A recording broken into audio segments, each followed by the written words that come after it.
Howdy, and welcome to the F1 Hatchet, and welcome to my Stack Up series. We've made it to Aston Martin, where we will look at how well Aston Martin stacked up against Alpine and Mercedes, as well as we'll look at the two drivers for Aston Martin and where they compare to those around them in the Drivers' Championships. And we'll kind of go by race to see where they ended up and get some trend lines just to see how things played out to those drivers around them as well. But first, we will look at some general statistics from Aston Martin and its two drivers. As you can see here, Aston Martin ended up the championship for 2024 in that fifth standing position, right in the middle of everything. They had an average starting position of 11 and an average finishing position of 11. They had a total of 5 DNFs. And as I said in the past, this doesn't mean wrecks necessarily. It could be parts that were broken, that could be beaching into the gravel, anything that would prevent those vehicles from finishing the race. So you have to keep that in mind when you're looking at those things in those positions to see how well they played out. We also see that Lance Stroll here had a position of 13th, and his starting position was 13th, and his average finishing position was 12th, and he had a total of 4 of those DNFs that Aston Martin had. And so you can kind of compare that. So you can see, okay, Lance Stroll was right at the edge, not doing what he really was there for, getting those points per se, but getting close to those finishing position points on average. And he had the most DNF, so either he was having some issues in that vehicle and was able to recover throughout the season to some degree, or that was just kind of driver's issues, contradictory to what I was just saying, and was spinning out and getting into that gravel, or happened to have a collision, or really putting a lot more extra strain on that vehicle, causing parts to be fatigued and break. And we see Alonso, who finished in 9th position, who finished quite ahead of his teammate Lance Stroll. His average starting position was 9, and his average finishing position was 10, and he had 1 of those DNFs. So if you quick look here, you can see that Fernando started up way higher than Lance Stroll, but didn't quite gain the grounds, losing a position instead of gaining a position throughout the race. So that means that he was a really good qualifier to get up into those starting positions, but couldn't quite make it out in the end. Now, is that a driver's issue or is that a car issue? And I would say that's probably more of a car issue, as he has been getting that vehicle in that 1 lap speed into those positions, but then struggling throughout the race to keep it in that position. So I think it was more relative to the car than the driver in that situation, whereas Lance Stroll was able to, not quite make it into those starting positions, but was gaining a position throughout the race. So he was able to pull out a little bit, but not quite enough, because 12th position is still like 2 positions behind what would actually score. And on average, you can see Aston Martin as a team was starting in that 11th and ending in 11th, so just outside the points from the starting positions and ending positions. So they'd have to get kind of lucky or take advantage of something else that happened in the race to get those points in that occurrence. And that was where they ended up, and that was really good for them in the sense. So they were right on the edge and were able to take advantage of anything else that happened during the race. And we'll jump off with comparing the two Aston Martin drivers in the 6 sprint races for the season. So we have the 6 sprint races, and we have Fernando Alonso starting those sprint races really strong in China, but then kind of fell off in those next 3 to 4 races and was coming back at the end in Qatar, but not quite as enough to get him into the point range. Now, if you compare him to Lance Stroll, who started off as kind of poor, but did a little bit better in those next 3 races, except for the DNF that he had. Then kind of the last 2 was kind of mirroring what Fernando Alonso did, but was never able to get into those points in the sprint races himself. Now, if you compare those trend lines, they're both going up, so that means that it's bad, because it means they're ending the positions farther back the farther the season goes. So they're having poor trend lines, even though Fernando's is a stronger trend line going backwards than it was for Lance Stroll. And that's partly because of that DNF that didn't get counted here in Miami for Lance Stroll. Aston Martins were not doing very well in these sprint races at all, and only gaining points in that very first one for China with Fernando Alonso, and then basically keeping out of the points, not getting even close to those points until Qatar again at the very last sprint race. Now, if you compare Lance Stroll to Esteban Ocon and Yuki Tsunoda, who were around him on the Drivers' Championship for these 6 sprint races, you can see these here. Lance Stroll in green, Esteban Ocon in that pink, and Yuki Tsunoda in that red. And you can basically see that those trend lines again are going up for most of the time, except for Esteban Ocon, who's pretty flat on that. But they're all kind of outside that point range, except for Yuki at that Miami sprint race. They're all outside the points, kind of getting worse as the season goes on. So they're not quite where they need to be in the sprint races for any of these drivers.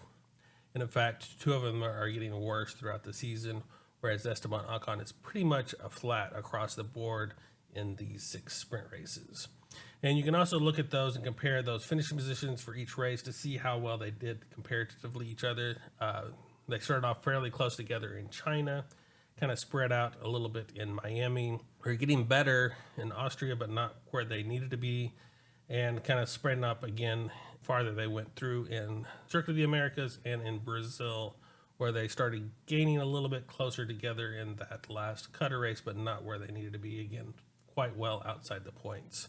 But it's kind of interesting to see and compare where those 3 drivers were in that Drivers' Championship and where they were ending up in these sprint races, and how they kind of played out in this season, and how they were coming together and going apart, who was getting the advantage over the other ones at each different race. And here we're comparing Fernando Alonso against Pierre Gasly and Sergio Perez. So we have Fernando in green, Pierre Gasly in pink, and Sergio Perez in red. And as you can see here, Sergio Perez started off a much better sprint race and got worse significantly throughout the season. And you can see that by his trend line going up quite significantly. Almost in line with Fernando Alonso's in the sense that he's had that really good first sprint race, but then kind of was off the mark on the rest of the midsection before trying to come back at the very end. And when Pierre Gasly was almost the opposite, where he was kind of very poorly in that very first sprint race, but was the middle section was getting slightly better, and at the end was actually coming in that range where he was getting more of the points in those sprint races. So he was getting a stronger ending and finishing position in those sprint races throughout the season, so getting quite better from the beginning of the season till the end of the season, and that shows up in his trend line going down, which is better because that means his finishing position was closer to that front. And I find this really interesting because we compare Sergio Perez, who is in one of the big teams, and you're figuring out where he's lining up in these sprint races compared to the other 2 that are in this same line, and how they are playing out, and quite widespread on their finishing positions throughout all of these sprint races. So not really getting together, not really having to race each other. It doesn't appear in these sprint races, even though their Drivers' Championship was rarely close together. So that gets us through the sprint races, and now we get to the more of the meat where more of the GP races occurred. So we have all of those that were comparing the 2 Aston Martin drivers against each other. So we have Lance Stroll in blue and Fernando Alonso in red here. And we can see those trend lines, they're getting worse throughout the season, so that Aston Martin was not able to keep up with the updates compared to all of the other teams around them in this running, but they were still kind of there, close to that mark, for at least for Fernando Alonso in that point position range. Whereas Lance Stroll started off close to that point range, but got farther out the farther the season went on, not able to really take advantage of any of those Aston Martin updates, and kind of just getting frustrated, I think, with the car as the season went through. But if you can compare the 2 drivers in that same kind of setup throughout these races, you kind of look and figure out how they compare to each other race by race, and you can kind of see that Lance Stroll was really struggling at the beginning, kind of doing some interesting things, kind of behind Fernando Alonso on most every race.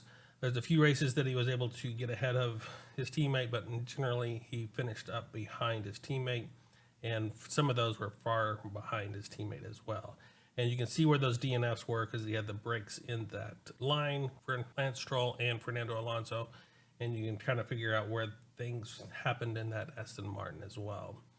But I think it's really cool to see these lines when you're comparing the 2 drivers for the same team, and you're trying to figure out how they compare to each other from race to race. If one driver likes one circuit better than the other, or if things just played out differently in that run. But in general, you can kind of get an idea how they compared to each other. So that kind of gives you the idea of who should stay, who should go, who should get a little bit more pressure. As we look here, you know, we can see those two drivers. They're both getting worse, so you're going to have to figure out where that occurrence is. Is that really the car, you know, development plan, or is that the drivers that are just slacking off the farther the end the season they get, and how wide that spread is between the two drivers and what that trend line slope really means between the two, and should you kind of compare those in that sense. But anyway, you can dig into these numbers and pull out all kinds of interesting data. And here we can see Lance Stroll compared to Esteban Ocon and Yuki Tsunoda again for the GP races. So we're kind of comparing those three drivers and where their trend lines are. And again, Esteban Ocon is pretty steady, but he's actually getting slightly better throughout the season, whereas Lance Stroll is getting worse. And this time Yuki Tsunoda is, instead of getting worse from the sprint races, he is very steady across that board. So he's kind of a steady run throughout the GP series, kind of having some good and some bad, but pretty steady across the board. So he's doing a fairly good job in that RB. Esteban Ocon, you know, getting better as that Alpine kind of gets tweaked. I know they had a really hard start for that season. We're able to finally get some things working for them. And I know he's really not happy with that team either. So that's why he was leaving that team and joining Haas for next season. But you compare him to Lance Stroll, whose team is basically designed in around him to try to give him that ride. So you can kind of look at those and try to figure out how those, you know, align and where they compare to each other throughout the season, where they were good at what race and where they were bad at other races. And of course that 10 marker is where that point standing is. And so anything below that would be getting points for those drivers. And that's where you're really kind of focusing on, see how well those drivers get those points, or able to get into those point range, and how many points. If you're glancing at that, you know, Lance Stroll was fairly strong at the beginning of the season and fairly poor at the end of the season. So he was able to get some points at the beginning and was not gaining points near the end of the season. Whereas Yuki was fairly similar. He had some points at the beginning and not quite as many as Lance Stroll, but then faded away, but was able to come back Brazil marker and gain some extra points.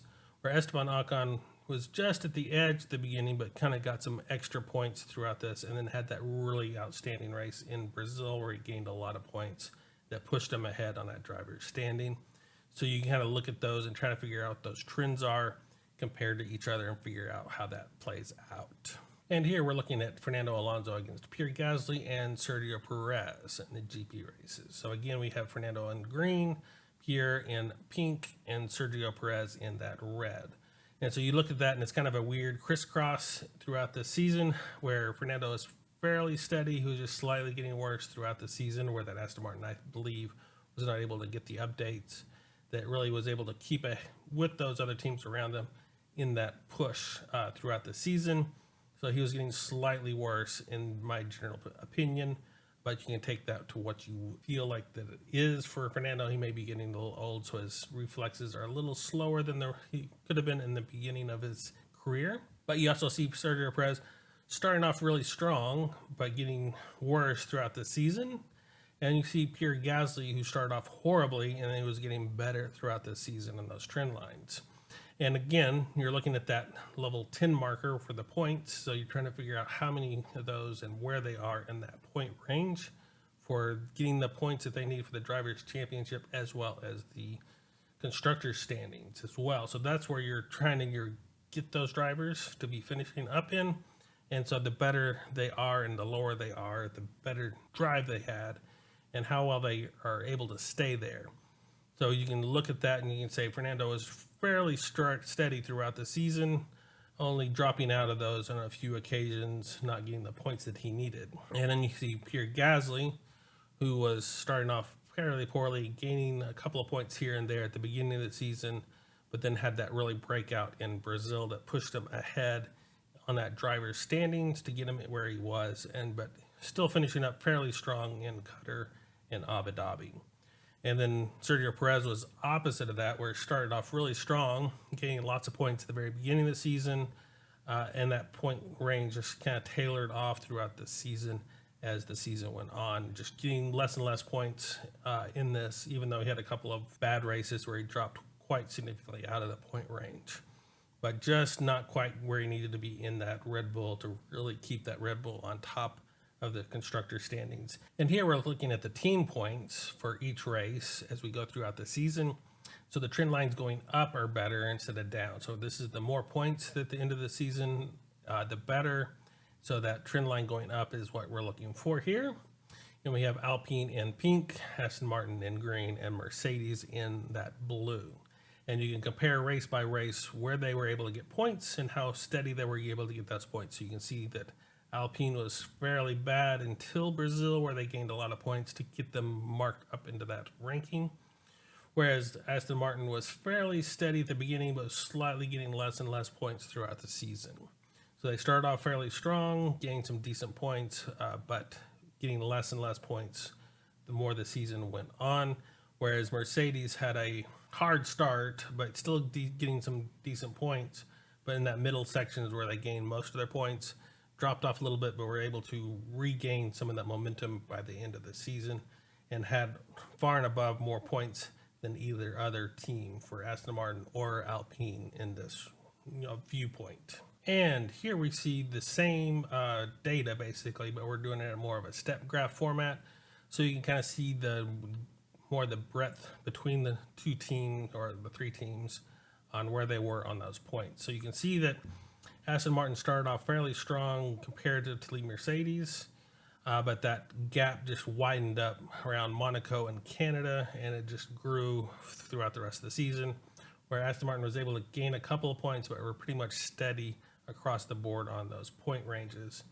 And then you have Alpine below them, not gaining really any good points until Monaco, or Canada, I should say, and only getting a few points in that range before the end of the season in that regard. So they were really not a threat to Aston Martin until near the end of the season, where they got those big point haul in Brazil and kind of came close to being able to put some pressure on Aston Martin, but not really in that range. And neither of them were anywhere close to where Mercedes was in that point. So Mercedes was far out ahead of both of those teams. So again, you can kind of look at where Aston Martin was ahead of all the backpacks, but not really close to the front packs, really in that middle section, kind of by themselves, not really having to fight from that mid-season on for the most part in that regard. They got a little bit of a scare near the end when the Alpine started coming on strong and getting those gigantic number of points in Brazil and a few points in Qatar and Abu Dhabi, but not enough to really put pressure on Aston Martin in that regard. So that gets us through the comparison and that stack up for Aston Martin. What's coming up next is the Mercedes and how well they stacked up against those drivers or teams around them. So if you want to see that, we'll look for that next week. And if you made it this far, I'd appreciate a like. Until then, I will see you on the grid, and farewell.